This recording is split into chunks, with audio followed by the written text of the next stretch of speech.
नमस्कार दोस्तों, मैं डॉक्टर बीके चौरसिया स्वागत करता हूं आपका बीके आरोग्य में। दोस्तों, बीके किडनी केयर टिप्स, जहां हम बात करते हैं किडनी को केयर करने और उसको हेल्दी और फिट रखने की। और आज के टॉपिक में मैं आपसे बात करने वाला हूं बहुत इंपॉर्टेंट टॉपिक के बारे में, वो है मेडिसिन। दोस्तों, जैसा कि आपको पता है कि prevention is better than cure, एक हमारी कहावत है और आयुर्वेद में भी माना जाता है कि पहले स्वस्थ आदमी को अपने स्वास्थ्य की रक्षा करनी चाहिए, कोशिश करनी चाहिए कि औषधियों का या दवाओं का सेवन न करना पड़े, और जब आवश्यकता हो तब उसका सेवन किया जाए। लेकिन यहाँ आज के सिनेरियो में बात करूँ तो आज के डेट में 95% लोग, सबसे पहले दवाओं की बात आती है तो एलोपैथ दवाओं का सेवन करते हैं। और अगर हम बात कर रहे हैं किडनी को हेल्दी रखने की, फिट रखने की, तो ये टॉपिक बहुत ज़रूरी है और कनेक्टेड है आपकी दवाओं से। तो मैं बात करने वाला हूं दवाओं का सेवन क्या करें, कैसे करें, कब करें, जिससे हम अपनी किडनी को मेंटेन रख पाएं। दोस्तों, ये बात आपको पता है, ये कोई अब छुपी हुई बात नहीं है कि पूरे इंडिया में किडनी फेलियर के 80% केसेस किसी न किसी दवाओं के, एलोपैथ दवाओं के साइड इफेक्ट्स आते हैं। हैवी एंटीबायोटिक्स का प्रयोग आप कर रहे हो, आप पेन किलर्स का प्रयोग कर रहे हो, आप बुखार की दवाइयाँ खा रहे हो, आप बीपी की दवाइयाँ खा रहे हो, ये सब खराब करती हैं आपके किडनी को। तो क्या तरीके हम अपनाएं जिससे हम अपने किडनी को सेफ रख पाएं, अपनी सेहत को सेफ रख पाएं। मैं कुछ आपको टिप्स बताऊंगा, आसान तरीके बताऊंगा। सबसे पहला टिप, दोस्तों, जब भी आप किसी भी समस्या के लिए अपने डॉक्टर के पास जाएं तो पहला आप ध्यान दें कि उसकी दी गई प्रिस्क्रिप्शन को आप पहले खुद रीचेक करें। दोस्तों, बहुत सिंपल सी बात है, आप मुझसे क्वेश्चन पूछ सकते हैं कि सर, क्या मैं डॉक्टर से ज़्यादा जानता हूँ? सही बात है, आप डॉक्टर से ज़्यादा नहीं जानते, लेकिन आपका शरीर और आपकी सेहत वो आपकी जिम्मेदारी है। आपको ये देखना पड़ेगा कि क्या आपका डॉक्टर आपको सही सलाह दे रहा है।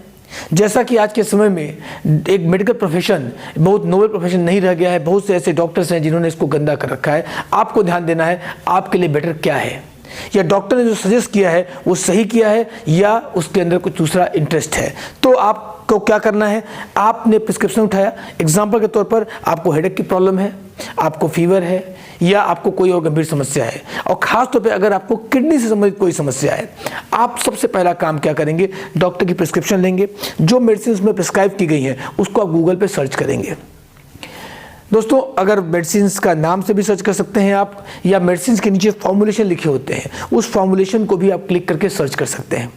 जब आप इसको सर्च करेंगे तो आप देखेंगे कि उसके इफेक्ट, उसका यूजेस और उसके साइड इफेक्ट आपको गूगल में मिल जाएंगे। कॉमन सी बात है, अगर आपको उसके साइड इफेक्ट लगते हैं कि आप अफोर्ड कर सकते हैं तो आप उस टेबलेट को खाएं, और लगता है कि ज़्यादा नुकसानदायक हो सकता है तो आप उससे बचें, उसको अवॉइड करें। अब दूसरा क्वेश्चन आपके मन में आएगा कि सर, अगर उसको अवॉइड करें तो क्या करें। तो सिंपल सी बात है, जो मेडिसिन डॉक्टर ने आपको रेकमेंड की हैं, जो आपको सेफ लग रही हैं, कम नुकसानदायक हैं, उसको आप कंज्यूम करें। जो ज़्यादा नुकसानदायक हैं और जिस प्रॉब्लम के लिए वो दवा दी गई है उस प्रॉब्लम का कोई सेफ सब्स्टिट्यूट सर्च करें। उसके लिए आप गूगल की भी हेल्प ले सकते हैं, या हमारे कस्टमर केयर नंबर पर कॉल करके भी आप जानकारी ले सकते हैं कि सर, मुझे ये दिक्कत है, मैं इसके लिए सेफ दवा कौन सी लूँ, या इसके लिए मैं आयुर्वेदिक दवा कौन सी लूँ, या होम्योपैथ दवा कौन सी लूँ जो मुझे नुकसान न करे और मेरा फ़ायदा या मेरा काम भी हो जाए। ये जिम्मेदारी आपकी है, ये आपको जरूर करना चाहिए। देखिए, आज अगर आप स्वस्थ हैं और आपको लग रहा है कि आपको इसकी ज़रूरत नहीं है, तो आप इस बात को ध्यान दें, हर साल 4 लाख नए किडनी पेशेंट आते हैं इंडिया में जिनकी किडनी फेल होती है इन दवाओं के साइड इफेक्ट से। तो इस छोटा सा काम करके आप अपने आप को, अपने परिवार को बचा सकते हैं। ये आप खुद करें, अपने घर में बाकी लोगों को भी सिखाएं कि वो दवाओं को गूगल करना सीखें और सही दवाओं का सेवन शुरू करें, और नुकसानदायक दवाओं के बदले अल्टरनेट मेडिसिन लें, वो मेडिसिन जो सेफ रहें। स्टेप 2, जब आपको छोटी मोटी कोई दिक्कत हो तो आप कोशिश करें कि आप उसको घरेलू उपचारों से ठीक करें। दोस्तों, घरेलू उपचार बड़े आसान होते हैं। पहले हमारे जो बुजुर्ग थे वो बहुत सारे ऐसे टिप्स बताते थे जिससे हम हेल्दी हो पाते थे। ऐसे टिप्स आप ऑलरेडी गूगल पे भी जा सकते हैं, लेकिन अगर आपको ये डर लगे कि गूगल पे या यूट्यूब पे जो टिप्स दिए जाते हैं वो ऑथेंटिक है कि नहीं है, तो आप सिंपली हमारा चैनल सब्सक्राइब कर सकते हैं और उसमें बहुत सारे घरेलू टिप्स आपको मिलते हैं। इसके अलावा हमारे इस कस्टमर केयर नंबर पर आप कांटेक्ट करें, हमारे एक्सपर्ट आपको घरेलू उपचार बताएंगे। आप गूगल पे जाएं, चाहे आप आरोग्य में आए, आप पहले कोशिश करें कि कोई भी समस्या के लिए आप कुछ घरेलू उपचारों से इनिशियल फेज में उसको ठीक करें। अगर लगता है दिक्कत ज़्यादा है तो आप कोशिश करें कि उसको आप आयुर्वेदिक दवाओं से लें जो सेफ हो, सुरक्षित हो, नुकसान न करे। अगर इन दोनों से बात नहीं बनती है, कोई मेडिकल इमरजेंसी है, कोई खतरनाक कंडीशन है, कोई तगड़ा इन्फेक्शन है, तब आप एलोपैथ में जा सकते हैं। लेकिन वहाँ जो मैंने पहला टिप बताया कि दवाओं को एक बार चेक कर लें और क्रॉस चेक करने के बाद ही खाएं, ये तरीका जरूर अपनाएं। तीसरी इंपॉर्टेंट चीज़ मैं बताना चाहूँगा दवाओं के बारे में, वो ये है कि जब भी आपको किसी भी समस्या के लिए दवाओं को खाने की ज़रूरत हो तो आप एक काम जरूर करें, आप ये जानने की कोशिश करें कि जो बीमारी आपको है, जो भी समस्या आपको है, वो चाहे हेडेक हो, चाहे वो बैक पेन हो, उसका रूट कॉज क्या है, क्यों हो रहा है। आप अपने डॉक्टर से बात करें, आप थोड़ा सा इस बारे में और जानकारी लें। आपका शरीर आपके लिए सबसे ज़्यादा कीमती है, इसको हल्के में न लें, इसके साथ खिलवाड़ न करें। आप अगर जान जाएंगे कि मेरे हेडेक का या मेरे बैक पेन का या मेरे स्टमक प्रॉब्लम का रूट कॉज क्या है, तो आप रूट कॉज के अकॉर्डिंग कुछ प्रिवेंशंस, कुछ ट्रीटमेंट्स या मेडिसिन ले पाएंगे और रोग को जड़ से ठीक करेंगे, ताकि आपको रेगुलर दवा ना खानी पड़े।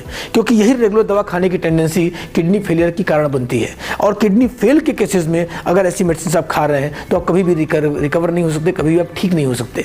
तो इन दोनों सूरतों में आप कोशिश करें कि रूट कॉज को जानने की कोशिश करें। इसके लिए सही एक्सपर्ट डॉक्टर से सलाह लें जो रूट कॉज के बारे में आपको जानकारी दे सके या आपको रूट कॉज का सही सॉल्यूशन दे सके, ताकि वो समस्या ठीक हो सके, बजाय इसके कि टेम्परेली आप उसकी दवाएं लेते जाएं। उदाहरण के तौर पर बहुत सारे पेशेंट होते हैं जो सर दर्द के बहुत पुराने पेशेंट हैं या गैस के पेशेंट हैं, वो रोज़ ऐसी मेडिसिन खाते हैं जिनमें गैस से आराम मिलता है, नेक्स्ट दिन को फिर से खानी पड़ती है, वो सालों से खा रहे हैं। अगर हम देखें गैस क्यों बन रहा है और उस सिस्टम को ठीक कर दे तो हमें गैस नहीं बनेगा और हम हमेशा से इससे मुक्ति पा सकेंगे। तो ये तीसरा टिप है जो आपको ध्यान देना है, रूट कॉज को कैच करिए और उसको जड़ से ठीक करने की कोशिश करिए, बजाय इसके कि टेम्परेरी मेडिसिन लीजिए और अपने किडनी से हाथ धो बैठिए। आशा है दोस्तों जानकारी आपको अच्छी लगी होगी। ये 3 तरीके अगर आप फॉलो करते हैं और दवाओं को खाने के पहले इन 3 चीज़ों का ध्यान रखते हैं तो आप अपनी किडनी को हेल्दी रख पाएंगे, और अगर आपकी किडनी खराब है उसके बाद भी आप एक मेंटेन लाइफ जी पाएंगे। कोई भी और टॉपिक आप चाहते हैं या कोई और क्वेश्चन आपके मन में है, नीचे कमेंट बॉक्स में लिखें, हम उसका आंसर देने की कोशिश करेंगे। नमस्कार, धन्यवाद।